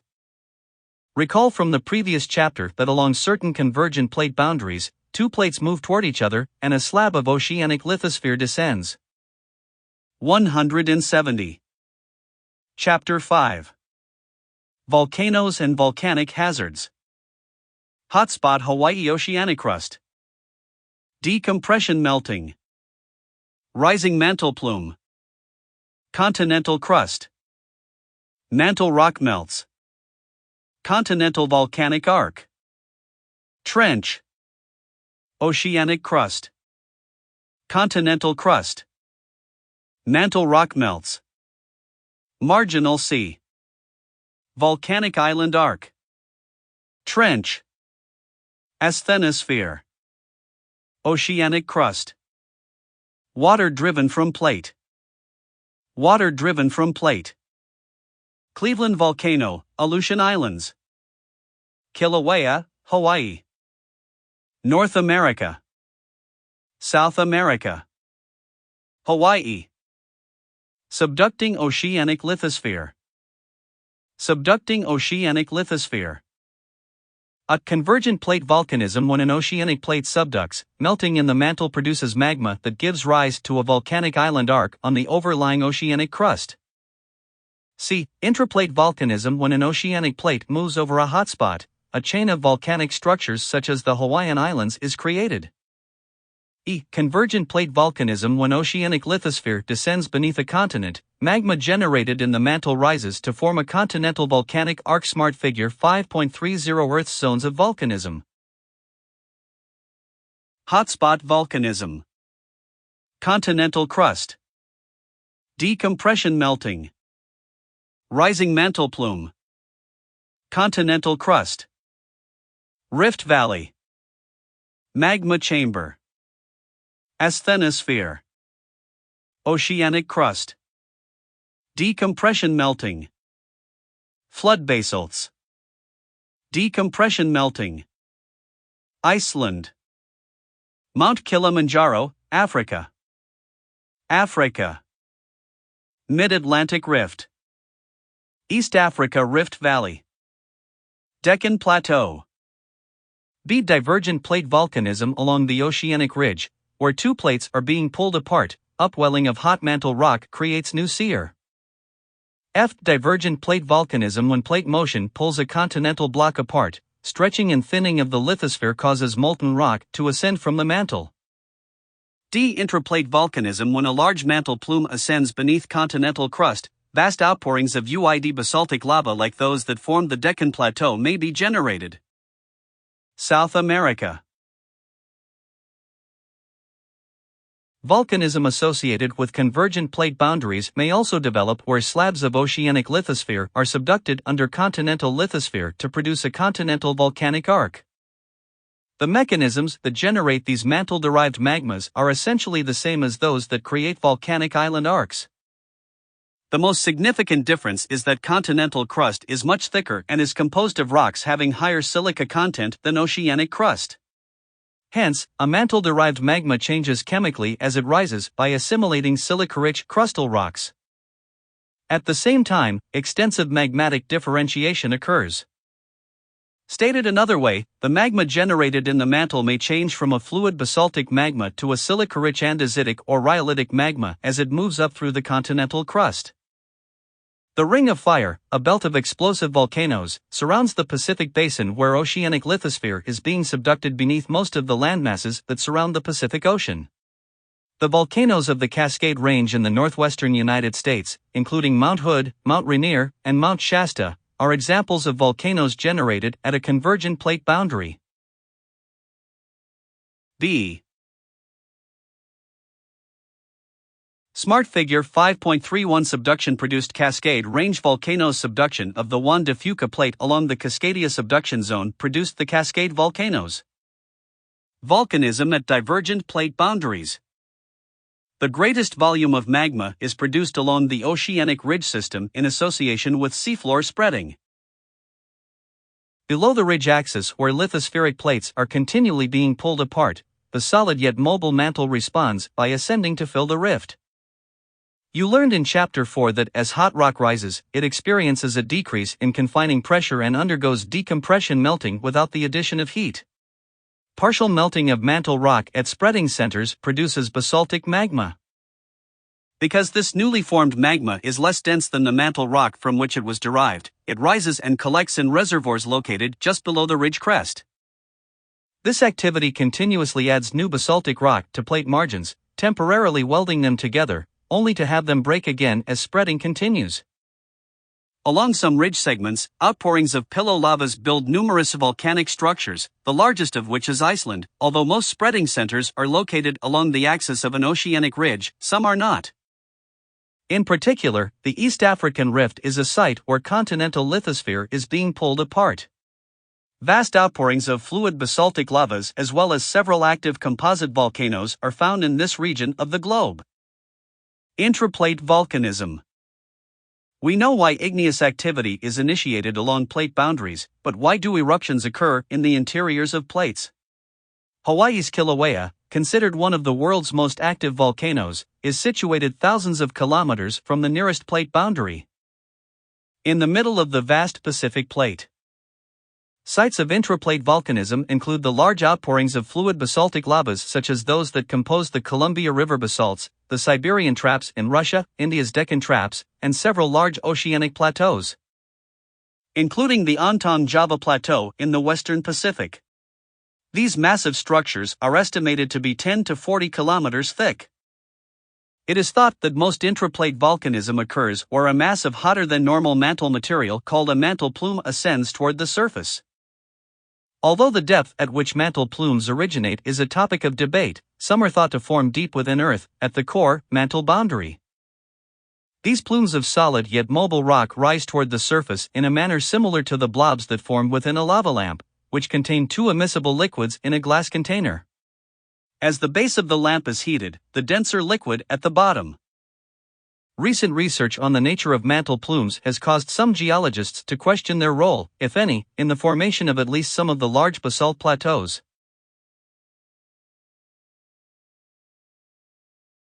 Becomes buoyant and forms blobs that rise to the top. Like the blobs in a lava lamp, a mantle plume has a bulbous head that draws out a narrow stalk beneath it as it rises. The surface manifestation of this activity is called a hotspot, an area of volcanism and high heat flow.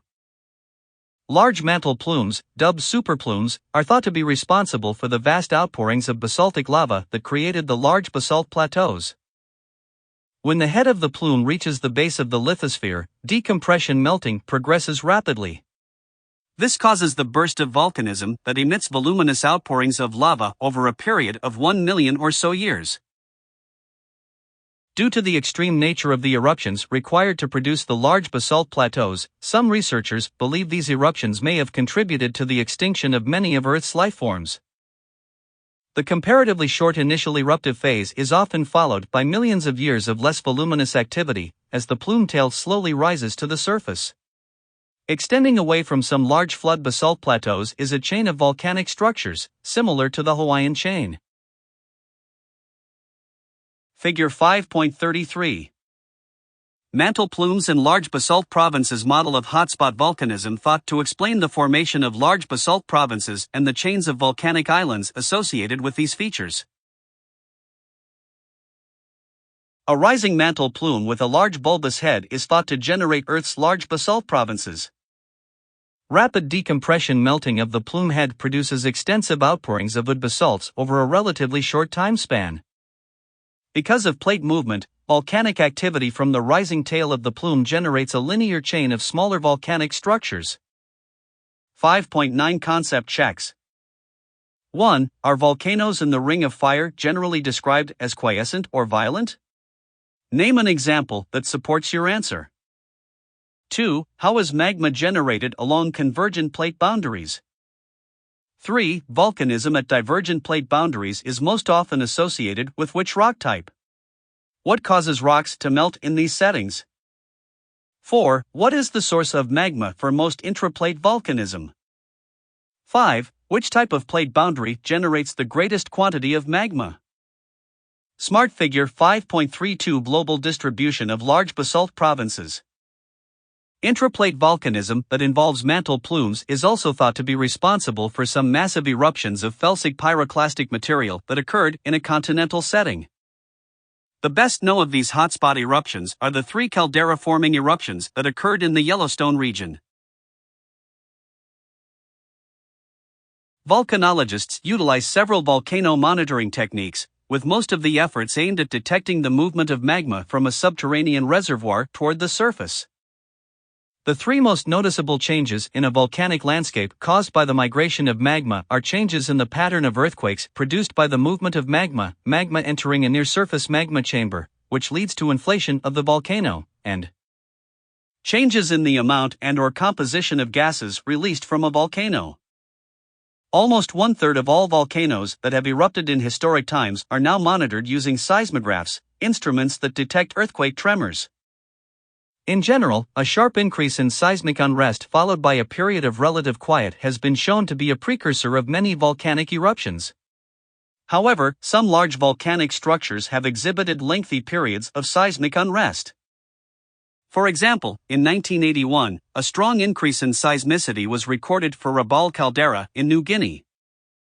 The activity lasted 13 years and culminated with an eruption in 1994. Occasionally, a large earthquake triggers a volcanic eruption, or at least disturbs the volcano's plumbing. Hawaii's Kilauea, for example, began to erupt after the strong Kalapana earthquake of 1975. The development of remote sensing devices has greatly enhanced our ability to monitor volcanoes. These instruments and techniques are particularly useful for monitoring eruptions in progress. Photographic images and infrared sensors can detect lava flows and volcanic columns rising from a volcano. Furthermore, satellites can detect ground deformation as well as monitor sulfur dioxide emissions, because accessibility to many volcanoes is limited. Remote sensing devices, including lasers, global. Figure 5.34 Monitoring volcanoes using infrared cameras. Remote sensing cameras on satellites have greatly enhanced our ability to monitor volcanoes. Infrared sensors produce false color images of volcanoes that show hot objects in warm colors and cold objects in cool colors. This image shows an eruption of Mount St. Augustine Volcano, Alaska, that occurred on March 27, 1986. 3 miles 0. 5 km 0. N. False color satellite image of Mount St. Augustine that shows the hottest material, the volcanic crater, as yellow.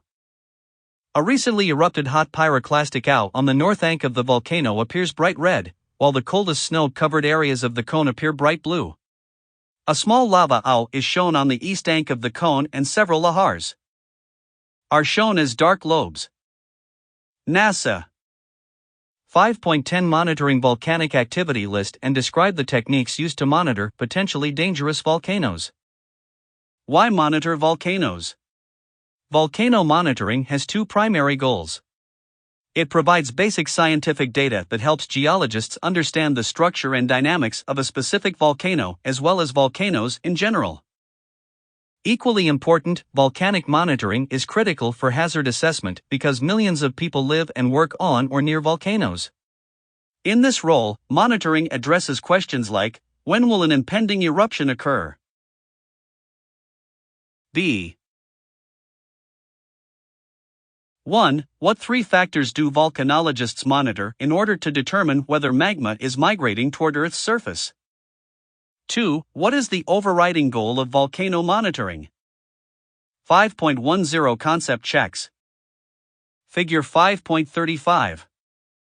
Monitoring volcanoes. A high-precision global positioning system antenna used to monitor horizontal and vertical ground motions on Mount St. Helens. B. Geologist monitoring gas emissions from a fumarole. The analysis of volcanic gases is used in the long-term study of volcanic systems. Positioning system devices and Earth-orbiting satellites are often used to determine potential swelling of a volcano. For example, swelling occurs when the roof of a volcano rises as new magma accumulates in its interior, a phenomenon that precedes many volcanic eruptions. The discovery of ground doming at Oregon's Three Sisters volcanoes in 2000 was first detected using images obtained from satellites. Volcanologists also frequently monitor volcanoes in an effort to detect changes in the quantity and/or composition of the gases being released. Some volcanoes show an increase in sulfur dioxide emissions months or years prior to an eruption. The overriding goal of all monitoring is to discover precursors that may warn of an impending or imminent eruption. Volcanologists accomplish this by first diagnosing the current condition of a volcano and using the baseline data to predict its future behavior. A volcanologist must observe a volcano over an extended period of time in order to recognize significant changes from its resting state. Unfortunately, accurately predicting the timing and the potential hazard of a volcanic eruption still eludes scientists. This is perhaps best demonstrated by the February 2015 eruption of Sinabung volcano in Sumatra, Indonesia.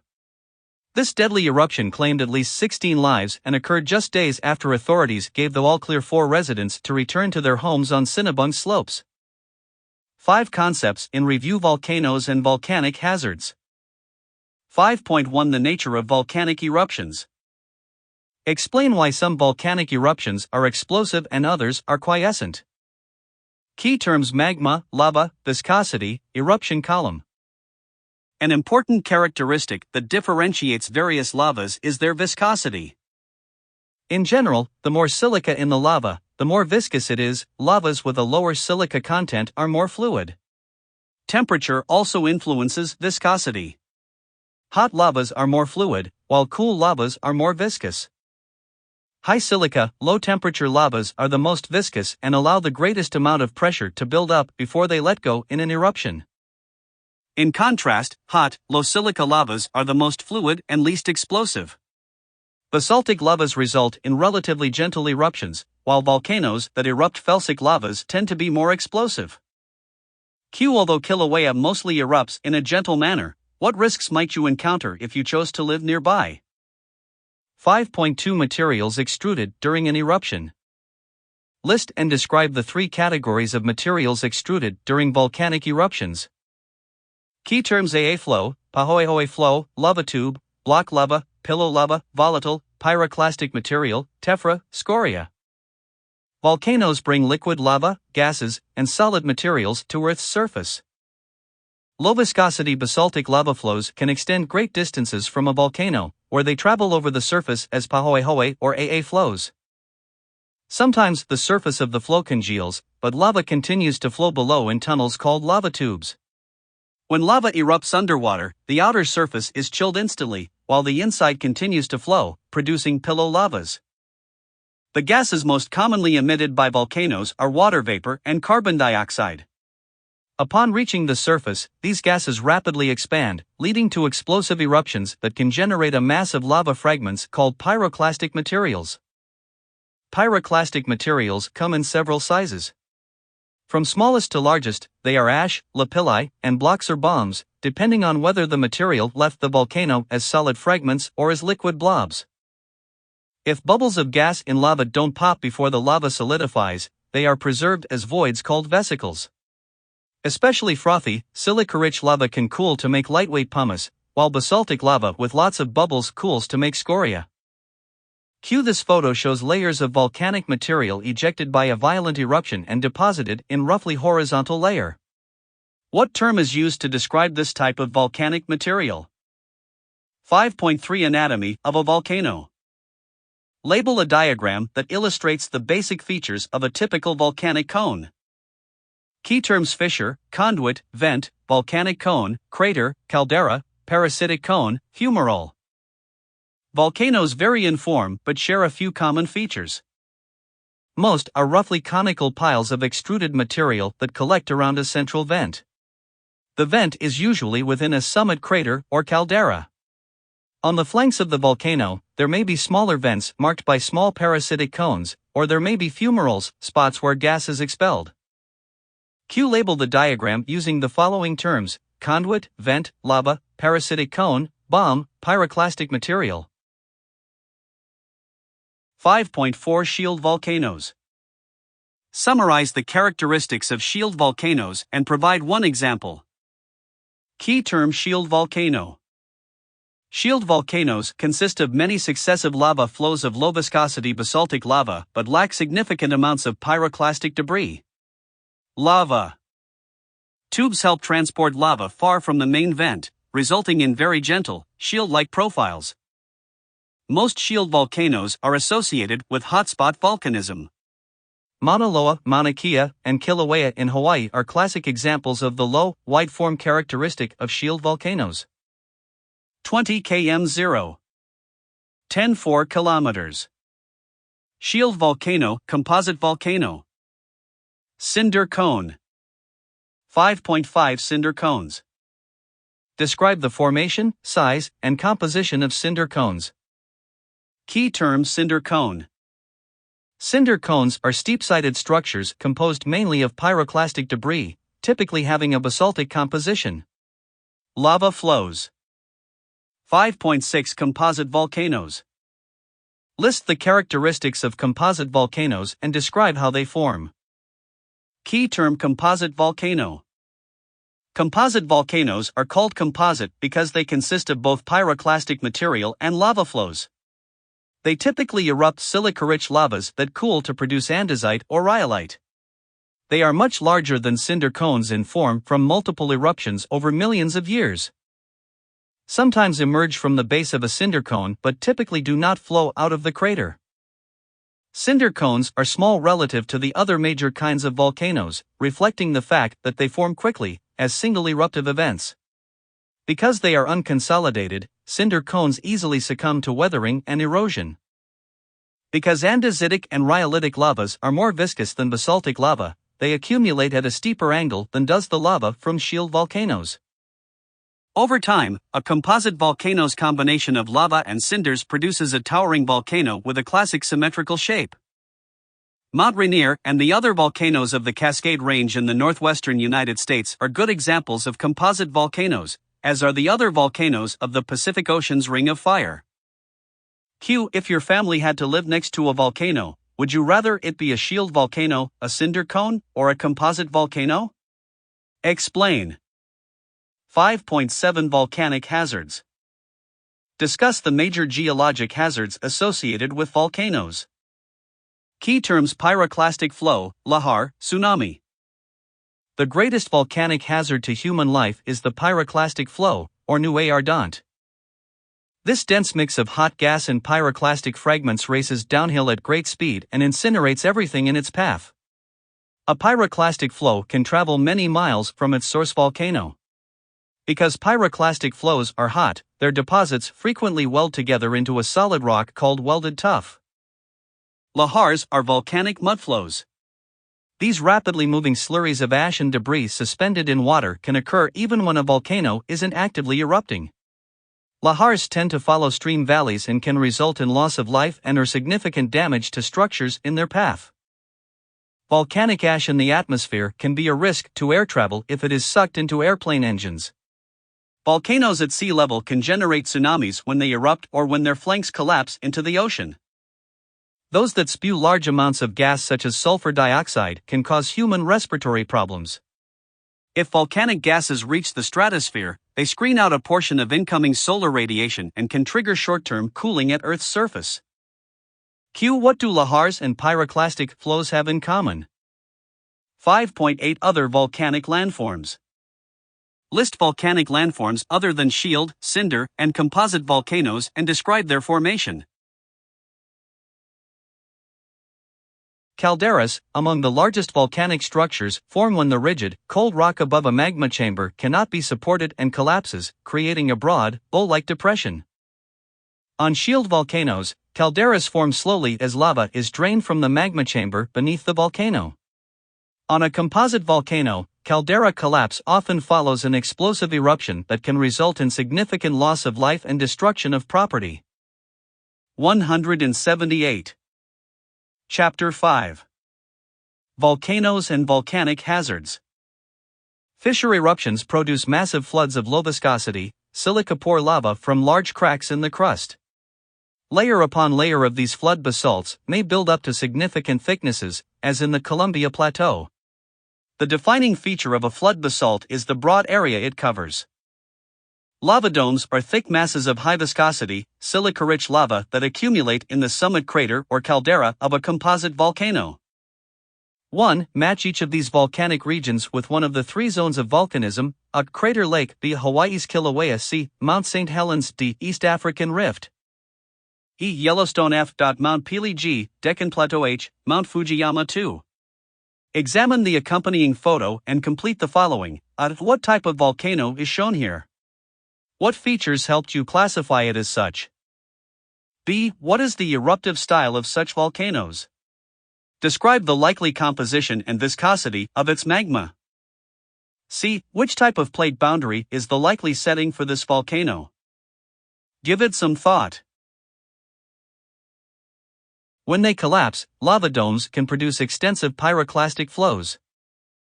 An example of a volcanic neck is preserved at Shiprock, New Mexico. The lava in the throat of this ancient volcano crystallized to form a plug of solid rock that weathered more slowly than the conical volcano in which it formed. After the pyroclastic debris has been eroded away, the resistant neck is a distinctive landform. 5.9 Plate tectonics and volcanic activity. Explain how the global distribution of volcanic activity is related to plate tectonics. Key terms: Ring of Fire, volcanic island arc, continental volcanic arc, intraplate volcanism, mantle plume. Volcanoes occur at both convergent and divergent plate boundaries, as well as in intraplate settings. Convergent plate boundaries that involve the subduction of oceanic crust are the sites where the explosive volcanoes of the Pacific Ring of Fire are most prevalent. Here, release of water from the subducted plate triggers melting in the overlying mantle. The resulting magma interacts with the lower crust of the overlying plate during its ascent and can form a volcanic arc at the surface. At divergent boundaries, decompression melting is the dominant generator of magma. As warm rock rises, it can begin to melt without the addition of heat. The result is a rift valley if the overlying crust is continental or a mid-ocean ridge if it is oceanic. 5.10 Monitoring volcanic activity. List and describe the techniques used to monitor potentially dangerous volcanoes. In an intraplate setting, the source of magma is a mantle plume, a column of warm, rising solid rock in the mantle. The accompanying diagram shows one of the tectonic settings where volcanism is a dominant process. Name the tectonic setting and briefly explain how magma is generated in this setting. Volcanoes give off physical signals, which volcanologists monitor to determine whether a volcano is getting ready to erupt. Volcano monitoring involves observing changes in the shape of a volcano, earthquakes beneath a volcano that could signal magma movement, and the composition and quantity of gas output. Name a city that is vulnerable to the effects of a volcano of this type. 3. Answer the following questions about divergent boundaries, such as the Mid-Atlantic Ridge, and their associated lavas. Divergent boundaries are characterized by outpourings of what type of lava: andesitic, basaltic lava, or rhyolitic? B. What is the source of these lavas? C. What causes the source rocks to melt? 4. For each of the accompanying 4 sketches, identify the geologic setting. Which of these settings will most likely generate explosive eruptions? Which will produce outpouring of fluid basaltic lavas? 6. Explain why an eruption of Mount Rainier would be considerably more destructive than the similar eruption of Mount St. Helens that occurred in 1980. 7. The accompanying image shows a geologist at the end of an unconsolidated flow consisting of rounded lava blocks that rapidly descended down the flank of Mount Augustine. What term best describes this type of flow? An AA flow, a Pahoehoe flow, or a pyroclastic flow? B. What do volcanologists call the domed structure composed of broken lava blocks visible near the summit of this volcano? 5. Examine the accompanying photo and identify the volcanic landform indicated by the white arrow. Looking for additional review and test prep materials? With individualized coaching on the toughest topics of the course, Mastering Geology offers a wide variety of ways for you to move beyond memorization to begin thinking like a geologist. Visit the study area to find practice quizzes, study tools, and multimedia that will improve your understanding of this chapter's content. Sign in today to enjoy the following features: self-study quizzes, smart figures, tutorials, animations, Condor videos, mobile field trips, Geoscience Animation Library, Geode, RSS feeds, digital study modules, and an optional Pearson eText. 8. Assume that you are monitoring a volcano that has erupted several times in the recent past but appears to be quiet now. How might you determine whether magma is actually moving through the crust beneath the volcano? Suggest at least 2 phenomena you would observe or measure. 9. The formula for the volume of a cone is V equals 1/3 pi RH. If Mauna Loa is 9 kilometers high and has a radius of roughly 85 kilometers, what is its total volume? 10. Imagine that you are a geologist charged with the task of choosing 3 sites where state-of-the-art volcano monitoring systems will be deployed.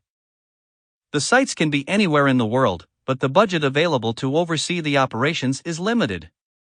What criteria would you use to select sites where monitoring might be most beneficial? List some potential choices and your reasons for considering them. Earth's surface is constantly changing. Rock is disintegrated and decomposed, moved to lower elevations by gravity, and carried away by water, wind, or ice.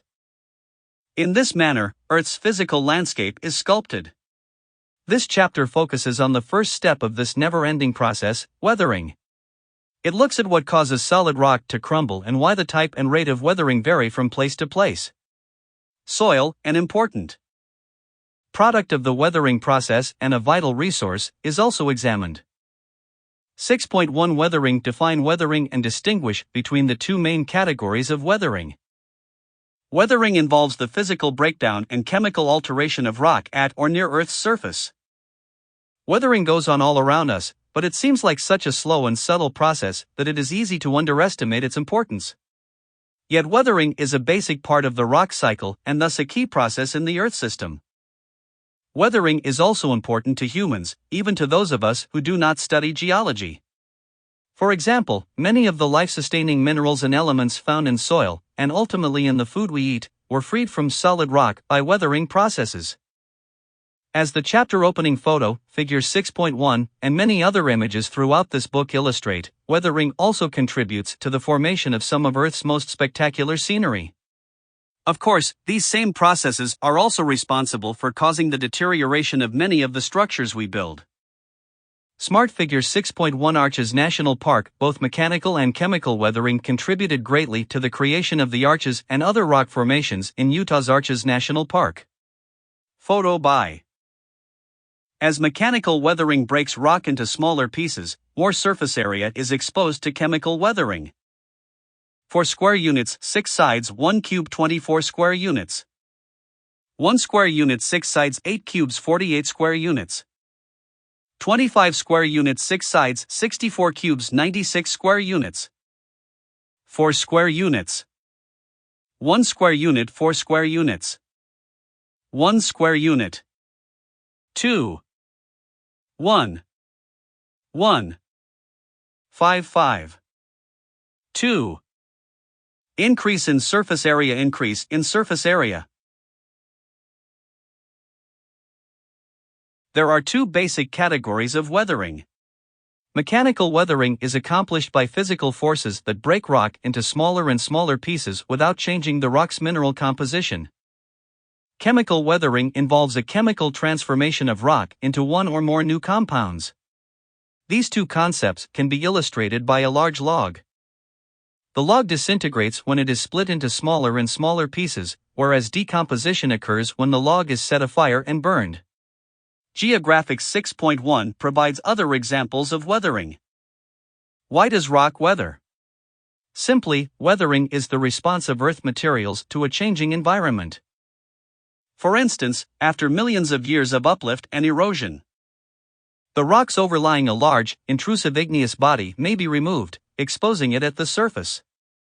This massive crystalline rock, formed deep below ground, where temperatures and pressures are high, is now subjected to a very different and comparatively hostile surface environment. In response, this rock mass will gradually change. This transformation of rock is what we call weathering. In the following sections we will examine the various types of mechanical and chemical weathering. Although we will consider these 2 categories separately, keep in mind that mechanical and chemical weathering processes usually work simultaneously in nature and reinforce each other. 1. What are the 2 basic categories of weathering? 2. How do the products of each category of weathering differ? 6.1 Concept checks. 6.2 Mechanical weathering. List and describe 4 examples of mechanical weathering. When a rock undergoes mechanical weathering, it is broken into smaller and smaller pieces, each retaining the characteristics of the original material. The end result is many small pieces from a single large one. Figure 6. 2 shows that breaking a rock into smaller pieces increases the surface area available for chemical attack. An analogous situation occurs when sugar is added to a liquid. A sugar cube dissolves much more slowly than an equal volume of sugar granules because the cube has much less surface area available for dissolution. Hence, by breaking rocks into smaller pieces, mechanical weathering increases the amount of surface area available for chemical weathering. Smart Figure 6.2 Mechanical weathering increases surface area. Mechanical weathering adds to the effectiveness of chemical weathering because chemical weathering can occur only on exposed surfaces. https goo.glxkbfd2. In nature, for important physical processes lead to the fragmentation of rock, frost wedging, salt crystal growth, sheeting, and biological activity. In addition, although the work of erosional agents such as wind, waves, glacial ice, and running water is usually considered separately from mechanical weathering, this work is nevertheless related. As these mobile agents transport rock debris, particles continue to be broken and abraded. Frost wedging. If you leave a glass bottle of water in the freezer too long, you will find the bottle fractured, as in figure 6.3. The bottle breaks because liquid water has the unique property of expanding about 9% upon freezing. This is also the reason that poorly insulated or exposed water pipes rupture during frigid weather.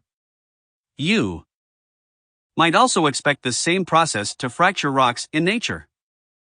This is, in fact, the basis for the traditional explanation of frost wedging. After water works its way into the cracks in rock, the freezing water enlarges the cracks, and angular fragments eventually break off. Salt crystal growth. Another expansive force that can split rocks is created by the growth of salt crystals. Rocky shorelines in arid regions are common settings for this process. It begins when sea spray from breaking waves or salty groundwater penetrates crevices and pore spaces in rock.